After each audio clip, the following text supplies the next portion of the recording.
Hello there, Biaka Mizudesu, and welcome to my review of Metal Gear Solid Master Collection Volume 1. I'm here with an inspired look on Meryl, a character that appears on the first game, and I debated the idea of doing separate reviews for each of the Metal Gear Solids, but as someone who has experienced them for the first time in the Master Collection, I decided that I would treat them as one thing instead of doing a separate review for each game. I have already played the remake of Metal Gear Solid 3 Delta, so I will have a review separate for just that game. But for now, we will talk about the experience of playing all Metal Gear, so 1, 2, 3, but not Metal Gear. So I played the Metal Gear Solid once, but I did not play the Metal Gear 1 and 2. They were also in the collection, but I read a little bit about what kind of story and what kind of gameplay that they had. I know that they are older games, and as someone that already struggled with the controls for the first game, I was like, I don't know if I want to spend a few hours of frustration just to be able to say that I played the Metal Gear games by myself. As always, you know that my reviews are more centered around the story, even though I talk a little bit about the gameplay as well. But be warned that there will be spoilers as I will be talking about the games going forward. So we will start as I started with Metal Gear Solid 1. So I don't think it has a 1 in the name, but I don't know, putting the numbers just makes me follow the order of the games as they came out more easily.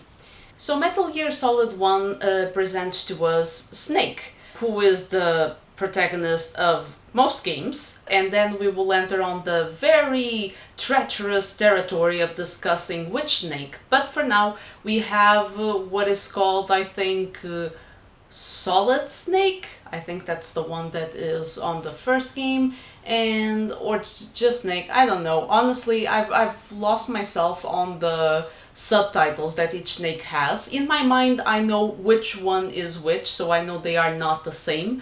But then the names kind of get foggy as they are all Snake. Doesn't matter. And you will follow him as he has been given a mission. Then you have over the codec a few characters that will aid you. They will also kind of break the fourth wall, and that will be a theme throughout the games. Kojima, when he made these games, really enjoyed breaking the fourth wall a lot of times. And Metal Gear Solid 1 actually kind of abuses that. It's fun until a certain point, and then I was like, okay, we get it, my guy. You like to break the fourth wall. It's getting to be a bit too much, but we'll get into that. And Snake will infiltrate this place where you have a team of 5.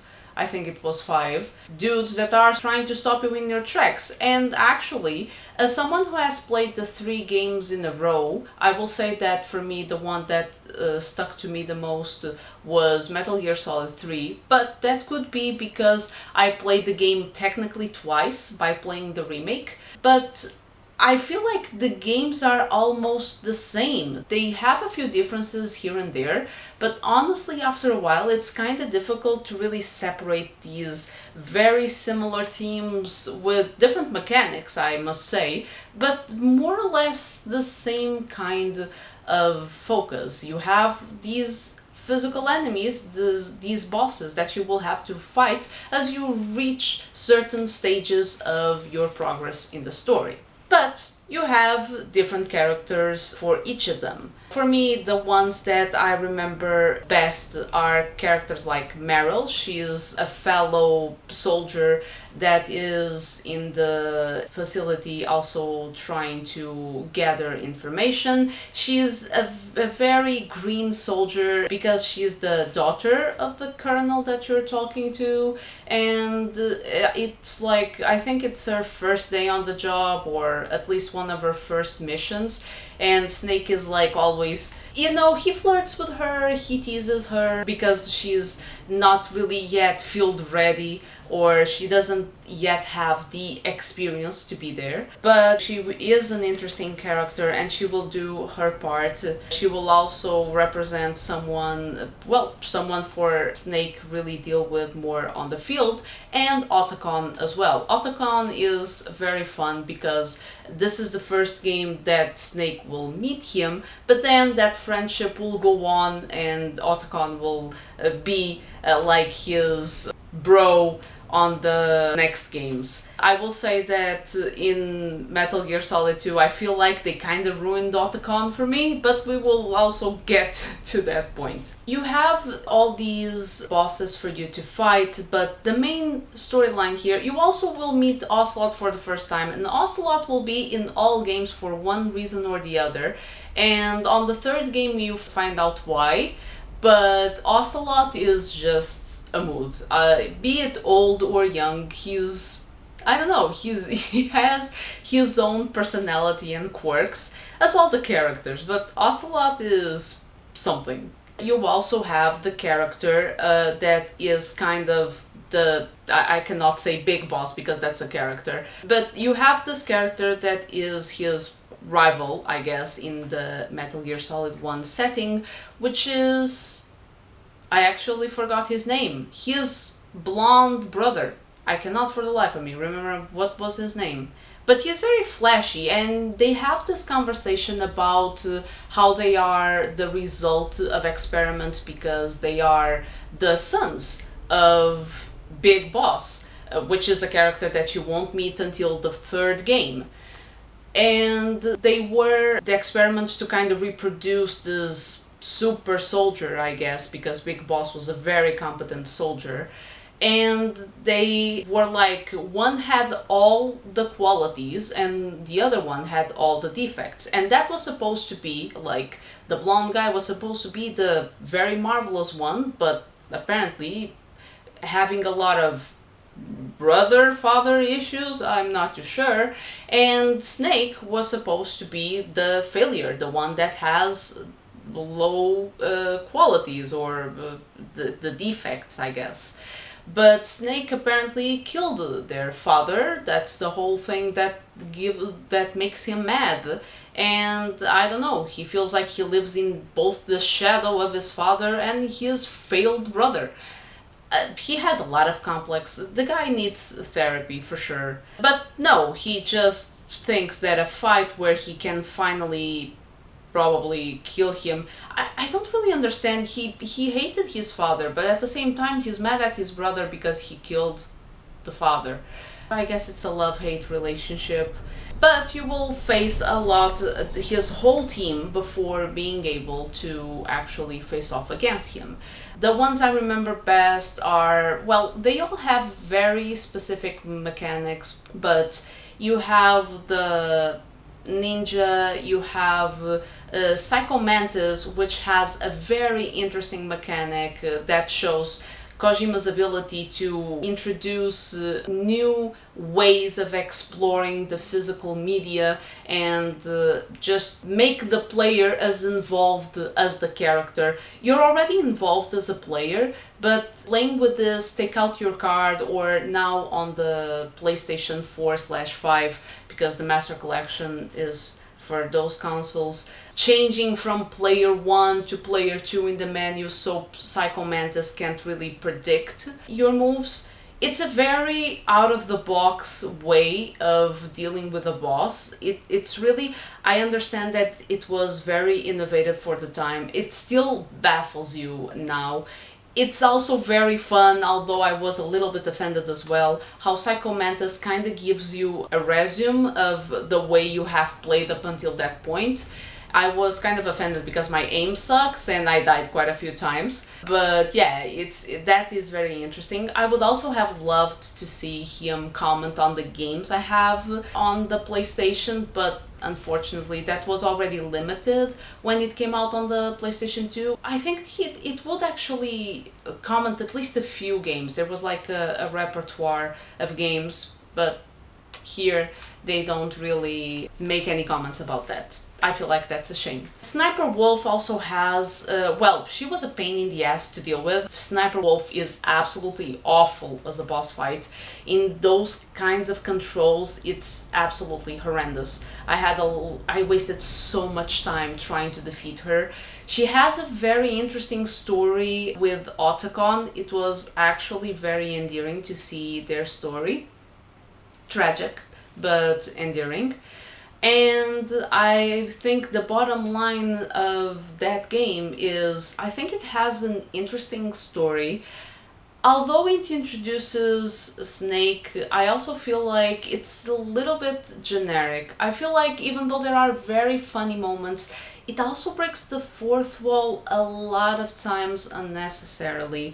Even though sometimes that's for the sake of gameplay mechanics, like it was fun to look at the back of the cover to find out the reference for the codec and stuff like that, but you know, when it's just random comments to make the player know, oh, we know we're talking to the player, sometimes it's one too many. But the thing that makes me rank this game, unfortunately, at the bottom of the three, so if we order the three, this one will rank for me in third place, is because of the controls. And of course the controls are a product of the time that they were made, and maybe some people will disagree and tell me that I'm just too used to the recent controls. It's true, I didn't play in the prime time of the PS2 era. I did not have a console, so I am not used to the tank controls. But for example, even though I really hate the tank controls on, for example, Resident Evil Code Veronica, I still place that game very high. I don't know why. I felt like, I don't know, this game caused a lot of stress for me because I was lost in certain sections. I sometimes didn't understand what I was supposed to do or where I was supposed to go, what I was missing. There was this very frustrating moment that was supposed to be so simple that because of the perspective of the camera, there was these laser parts that I was not getting because, I don't know, my brain was processing the perspective and the positioning of the lasers differently than it actually was, and I spent way too much time trying to go by those lasers. I don't know, even the boss fight that follows that, which was against a guy on a tank and you had to throw grenades at him, I was able to do that, but not without a very huge amount of frustration because it was so difficult to understand, to do the aiming, to dodge, to run. I don't know, it was... People may say it's the difficulty of the game, and of course, which is a very valid point, it's also the kind of gameplay that was available at the time of the technology.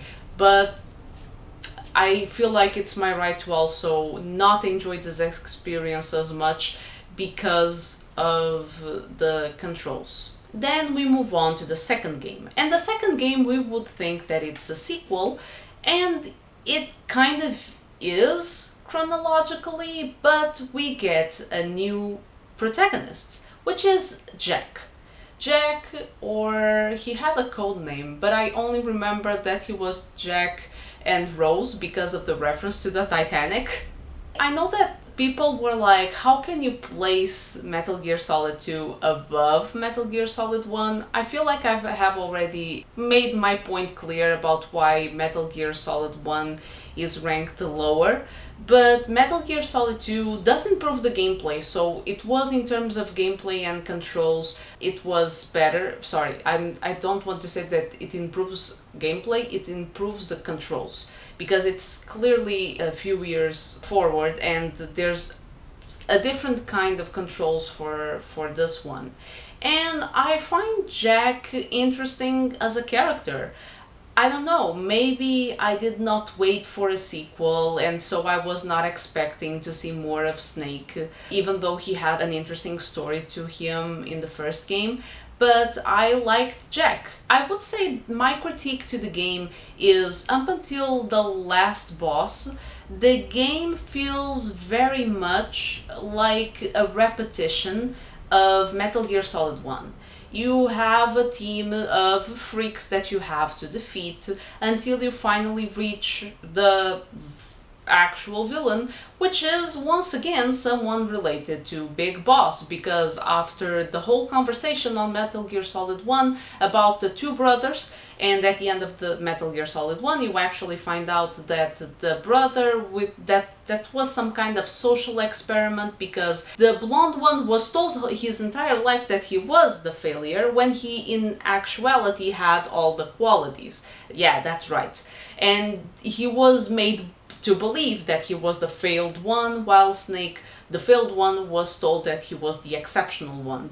And so they were kind of experimenting to see which would prevail, genetics or upbringing. I don't know. It's something like that. I guess it's an interesting experiment and an interesting bottom line to the fight between the two, because you have this what is supposed to be this superior genetically brother that is feels inferior his whole life because people have made him believe so, which is interesting. But I digress. In Metal Gear Solid then you have Jack, and you don't know it yet, but you will also have Snake. So Snake does make an appearance, and you actually play like a prologue, an extra chapter with him invading a boat and being blamed for a test that went wrong and being accused of being a terrorist. And then you start the story with Jack. And Snake is also on this boat, but he introduces himself to Jack as just a regular soldier that is there and is willing to aid him. Of course, you are instantly able to recognize his face, and Snake is there being supported by Otacon. So Otacon also makes a comeback. And then you have a team of freaks in this game.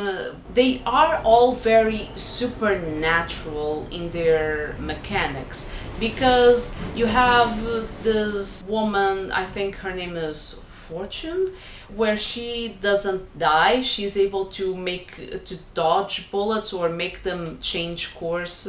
You have, I think his name was Vlad. Was it Vlad? The guy seems like a vampire. He moves really fast. He even takes a bullet to the head and he doesn't die. So you have these very quirky people. You also have this guy that I don't remember his name. He has a thing about bombs, and I actually had to do his entire boss fight again because I wasn't able to find the last bomb that he plants after the boss fight, and the bomb is underneath him. I call it bullshit because I struggled a ton to find. I was pressing random buttons to see if I could, because I could hear the beeping and I knew that the bomb was underneath him, but I couldn't grab the guy, so I couldn't move him, and I basically ran out of time and exploded. But yeah, the guy is kinda comical, but his boss fight was tough. And then you will meet also the little sister of Otacon. And this is where, when I previously mentioned that they kind of ruined Otacon for me, is in this very moment. Because you have Otacon's sister, she felt abandoned by him when, well, their family, they are not actual brothers, I think. The father and mother remarried. They were already from previous marriages, and they are like half brother and sister, I think. But still, the story of that family, it begins by being tragic, and then it starts being absolutely awful because Otacon got involved with her mother, and she also has romantic feelings for her brother, which is not her brother, it's her half-brother. But it's such a huge mess, and I'm like, my god, this is absolutely awful. I don't know, I know that it may be a very regular story, but I was like, so my god, you just made this entire section so very weird. And we also have to talk about the other woman that is present, that is not an enemy, in this game, which is Rose, and that I previously mentioned. Rose is Jack's wife, girlfriend. I'm not too sure if they are married or not. I don't remember that. She's also some kind of scientist, medic, not analyst. I think she's an analyst.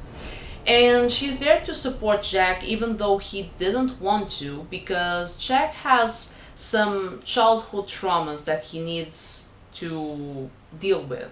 And so he's still kind of hiding a part of himself from his girlfriend, wife, whatever. And Rose knows, and sometimes that makes us suffer. So when interacting in the codec, you can see these moments, these problems, these conflict, this very personal conflict that he has in his life, which I think gives some depth to Jack, which is something that we didn't really get from Snake, as all his interactions, besides his flirting with Meryl, were very professional.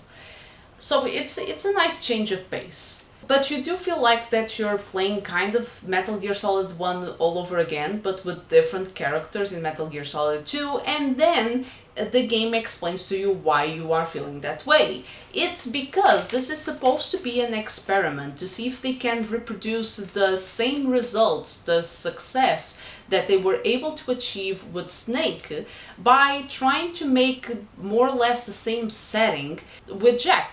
So they are trying to get the same results, and then you have this AI that is actually talking to him. So he was not talking to Rose, he was talking with an AI, everything starts going bonkers. It was an interesting moment where everything is falling apart. It was very nice, that touch there.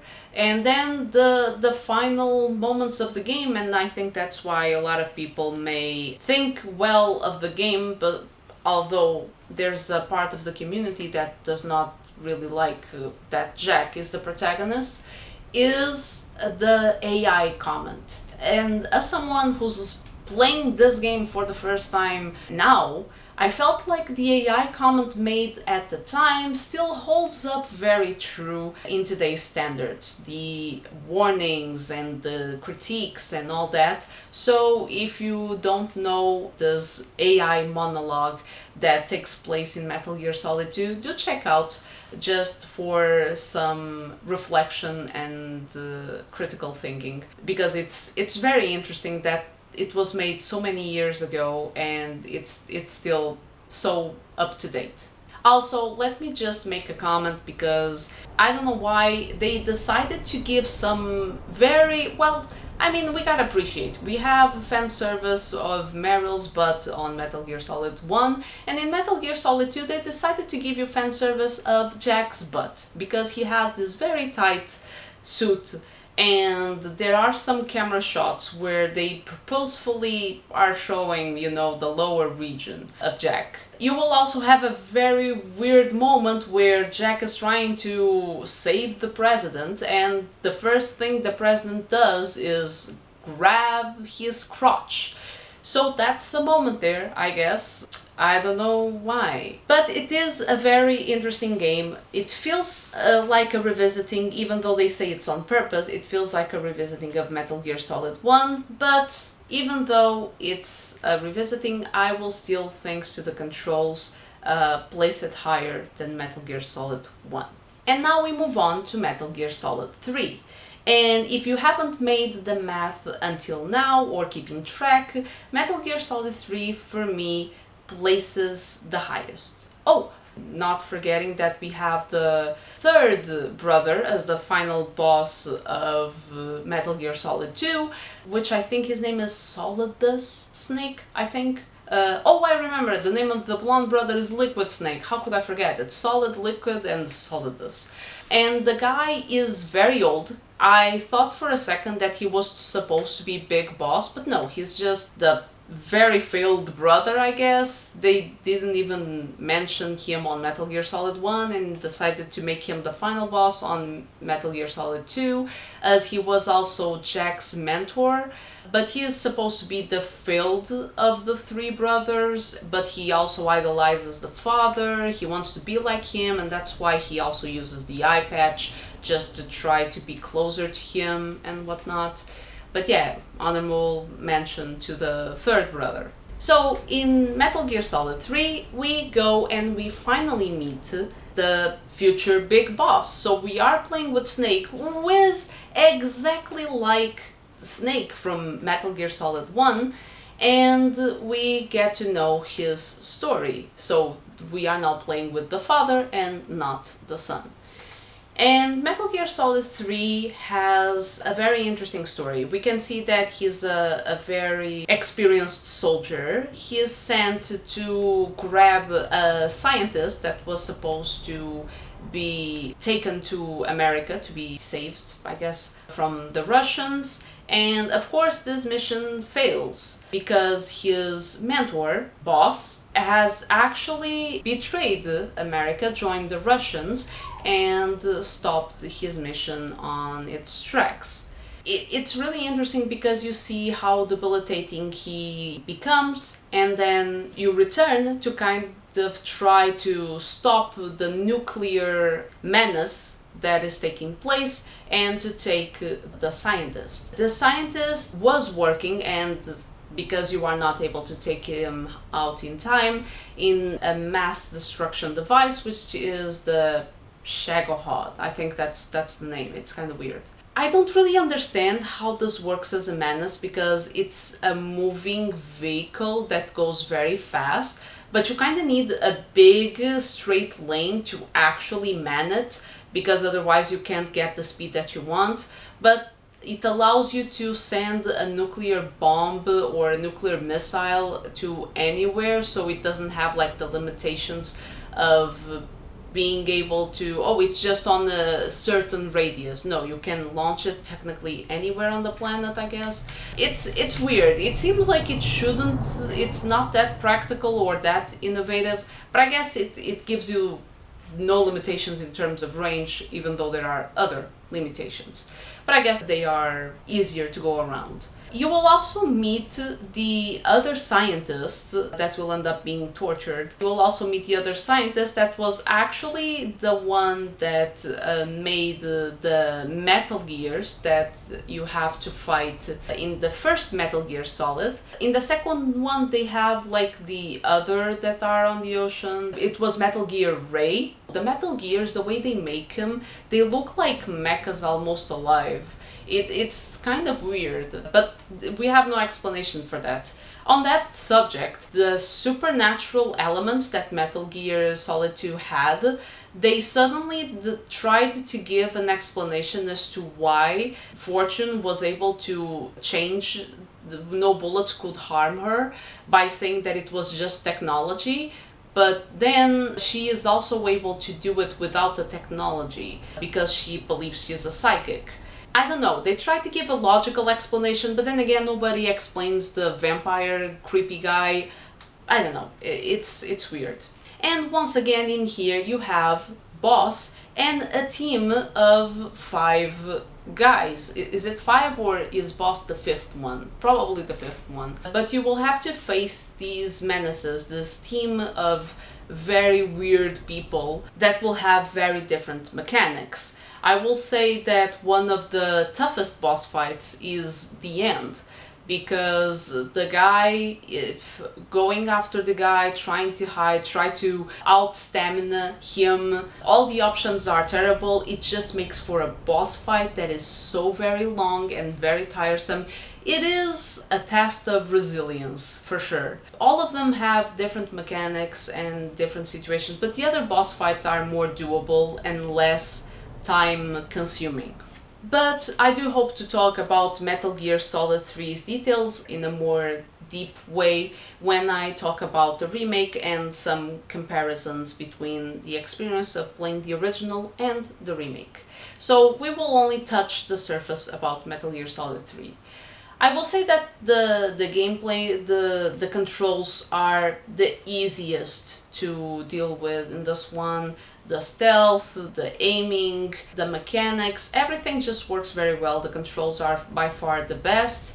The story is also very interesting. You have very quirky characters, very memorable. You have Eva. Eva is absolutely stunning. I like Catwoman-like kind of characters, and Eva is this double agent. She also makes me think of Ada, which is also a character that I enjoy very much in Resident Evil.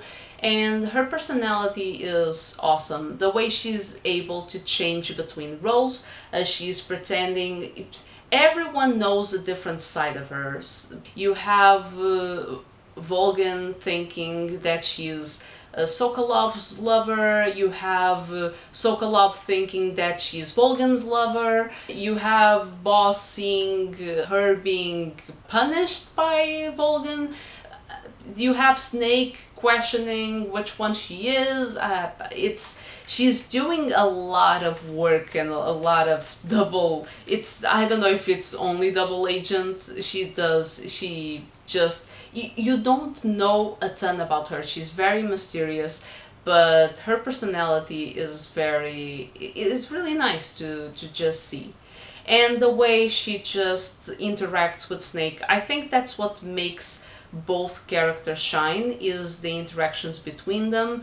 Volgan is also absolutely horrendous in a good sense. He is a very detestable villain. The way he's very cocky, the way that his plans are actually working. Of course, he is defeated in the end, but you feel like you are most of the time one step behind or losing to Volgan. His boss fight is also very difficult. So yeah, it's a cast of characters that definitely leave an impression. And of course we have Ocelot. I was giggling when I saw Ocelot as a young guy, because I was so used to his old version, his old appearance, that seeing him young was baffling even. But he's also very fun. I don't know, I feel like even though there are of course moments where you're like, oh, that is very Ocelot, and also the gun thing, it's his signature stuff. For me, it's like the Ocelot in Metal Gear Solid 3 is a very young Ocelot, doesn't have the experience, and you can see his comments saying, oh, like in the torture scenes, going, oh, this is something that I could use, and then you remember that in Metal Gear Solid 1 he actually does it to Snake. So you can see he is gaining experience, him interacting with Big Boss, and this rivalry evolving to, it's a playful rivalry, they have respect for each other. It's really interesting, the relationships between the characters. It's also very heartbreaking to see the final scene of Metal Gear Solid 3, but yeah, some more thoughts about that and more I will for sure share in my review of the remake. So I just want to shout out the theme song of Metal Gear Solid 3 with the James Bond vibes. It's so very catchy, so very wonderful, and the opening as well is very epic. I enjoyed the soundtrack throughout the games. I will say that maybe Metal Gear Solid 3 stands out for me in terms of soundtrack. But the soundtrack is appropriate, epic at moments, dramatic. It's very nice to hear, to listen to. The controls for sure do evolve as you go through the games, as the technology advances. The gameplay becomes also more intuitive as we go by. Not that it's difficult per se, but it does become more intuitive as the games become more recent. The cast of characters is very interesting to get to know their personalities, to see them be explored throughout the games. And yeah, the bottom line is, I think Metal Gear Solid, I would do like a countdown going back. My favorite is Metal Gear Solid 3, and then Metal Gear Solid 2, and Metal Gear Solid 1. Maybe I would do a different order if the controls weren't spoiling my experience. in Metal Gear Solid 1. I think the Master Collection was a lot of fun to play. It was really great to be able to explore and experience these games for the first time. I will share my thoughts as well on the remake, because that will be the first game that I will be able to play, having played the original as well. And yeah, I hope you enjoyed this. I am also looking forward to playing Metal Gear Solid 4, as the Volume 2 has been announced. I think it's kind of debatable. I know that that Master Collection will come out with Metal Gear Solid 4 and Peace Walker, but I don't think it's equivalent to the first Master Collection. They will be the same price if I'm not mistaken, but I feel like we're getting less games. I know that Metal Gear Solid 4 is very acclaimed by the fans in general. It's the conclusion of the story, and people have very high praise to share about the game. But even though it's a very good game, I wonder if it's equivalent to this, in terms of, you know, Volume 2 and the pricing, if it's equivalent to the first one. But feel free to share your thoughts in the comments, to share if you agree or disagree with me, if there are other things that you think I should have noticed or should have shared. And if you enjoyed this video, please leave a like, subscribe to the channel if you want to see more reviews, and I hope to see you in the next video. So may music always be your life.